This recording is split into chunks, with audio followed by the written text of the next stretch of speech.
Hello again. I'm Angie. I guess I'm Steve then. And this is Serving Camps. And today we are talking about finances and banking. The money matters. so she's going to talk because she's accounting. I'm just transportation. He's going to talk too, but yes, we'll touch on a few things. Just kind of to recap, you know how everybody says our choices have consequences? Well, that's very much the way it is with your finances.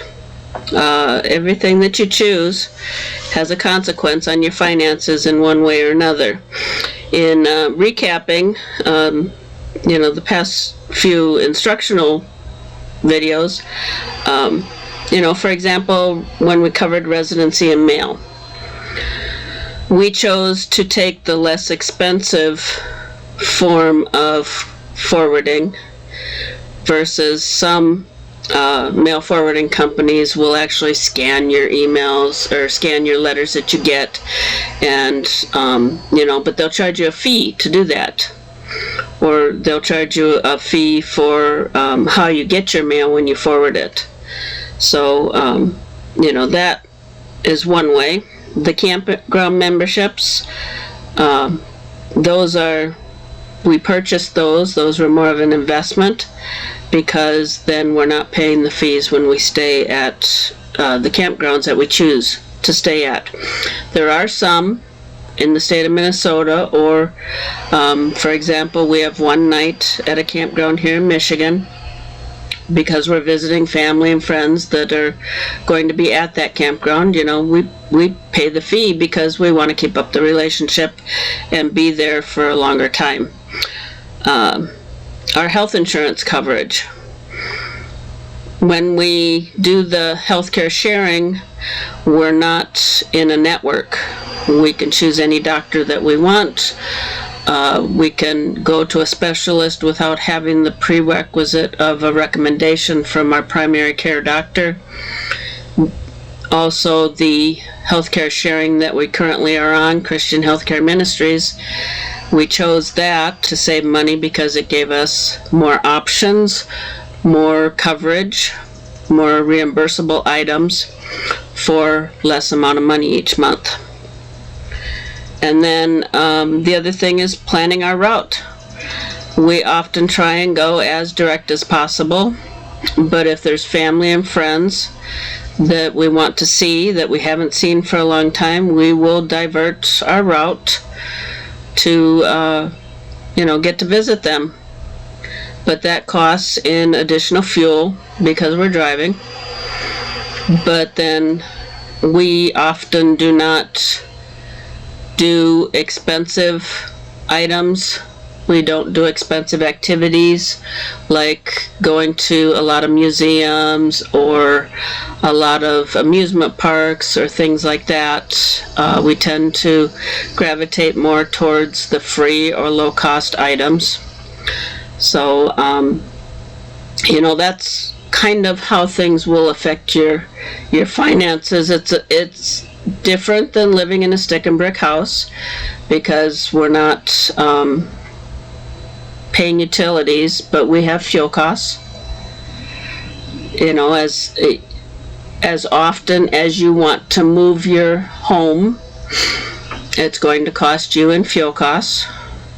So we tend to have a longer period of time that we're at the camps. That's one of the reasons that we have chosen to remain independent and not be associated with an organization, is because we like to stay at the camps for 6 weeks, 2 months, 3 months, a little bit longer than normal if you were with an organization. Steve? Okay. One of the things, and this is probably about the finances and everything, that I was asked when I quit Federal Express by my coworkers was, so you're going to go live the dream and travel the world and just relax and see and everything? And I told them, no, I'm going to continue to work. Working at the camps is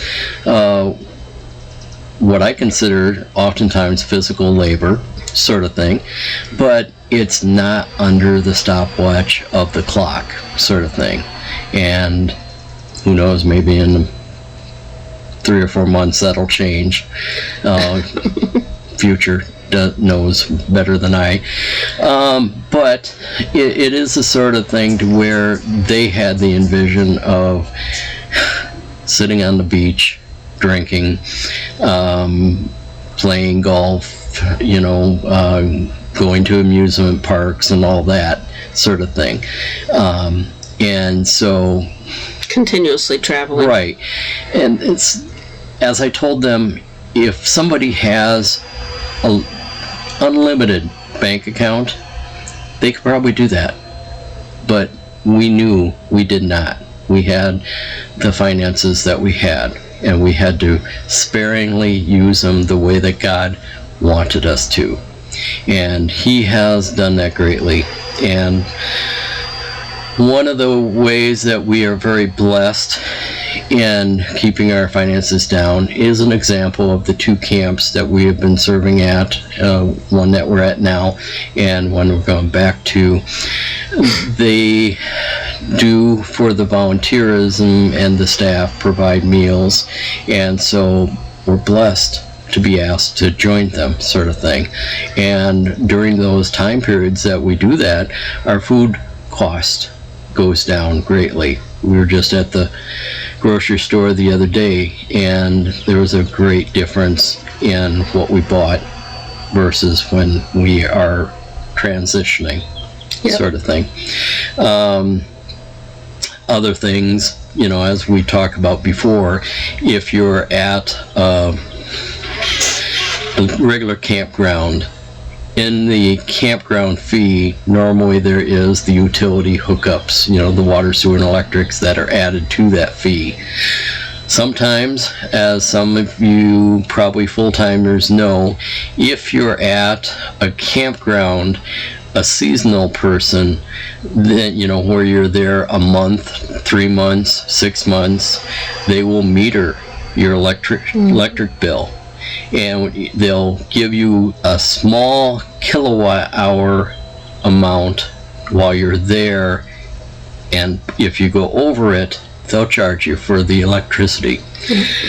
So there's that.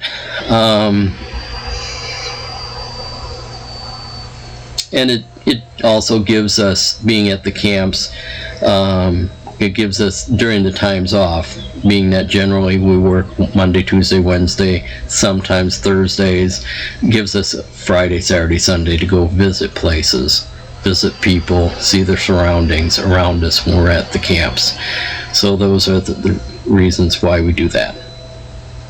The other thing that I forgot to mention was that when I went to quit my job, God, we thought it was God's timing for both of us to go into ministry and serve at camps, and in reality, God said, it's not my time, because when I went to get my final check, they gave me an offer I couldn't refuse, and so I ended up working remotely for an additional 6 years.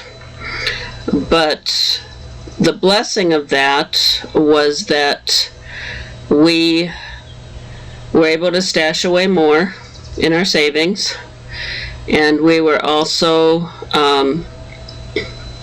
I hadn't kept up with when the age changed from 55 to 59 and a half, as far as taking money out of your 401k so that you could live on it and that kind of thing. But that had changed, and had I not accepted that job, I would have been looking for another job to supplement, because we were not ready. We did not plan accordingly. We made mistakes, and these are things that sometimes you learn while you're on the road. Some of these things you'll tweak while you're on the road. For example, when we got our first drivable RV, we did satellite, And what was it, 2 years ago or last year? Year and a half ago, we dropped the satellite because that was a monthly fee and it continued to go up. And we started doing the streaming, and that has worked out for us, you know. So it's continually tweaking your budget, continually staying within your budget. You know, like I said, we tend to go for free or low cost activities. In the last episode, we brought up the manufacturer tours, the factory tours. Those are a great thing to do. When we get the National Park Pass, we tend to visit more national parks because we're not of the age where we get the senior citizen pass yet, which is like $10 for a lifetime or $10 for a year. The current National Park Pass is like $80. So we will visit more national parks and try and stay at those because the campgrounds are less expensive. When we're shopping, I have 5 or 6 different apps. And if you want to know, put a comment and I will give you the names of the different apps. But ways you can save or get money back on your day-to-day grocery bills. It's either that you can scan the receipts and turn those into points, which the points then you can turn into gift cards, or you can actually get money back from coupons, digital coupons. And like I said, give us a comment on that if you want to know which ones we use, because we also have some referral codes that'll get you an additional perk when you start up. The last thing we wanted to talk about is banking. And we bank, it's a national bank, but it is not in every state. So we tend to gravitate towards ATMs that are low fee or no fee. I always plan when taking money out, because we use cash to pay for our groceries and to pay for our external activities, you know, eating out or going to museum, or, you know, when we do that, like we did when we went to the Bible Museum when we were in DC. But that keeps us on budget, because that groceries is one of the biggest, it's kind of like office supplies for a company, the biggest black hole that you can get carried away on if you don't stay on budget. So so we use cash, and when it's gone for the week's allotment, we don't do anymore. If we have extra, then we either save it till the next week, or we put it back in our little envelope and not use it, or we'll put it back in the bank. But that is the thing that is important to keep in mind, is that if you are at a small local bank, you may have more ATM fees when you pull out cash. Some people don't use cash at all. They just do everything electronically, but we tend to use cash for, like I said, the groceries and the things that we have a harder time keeping track of. But you know, staying on budget is important, because it makes it so that you can do this ministry longer. And sometimes, you know, if you have the other thing we didn't talk about is maintenance items.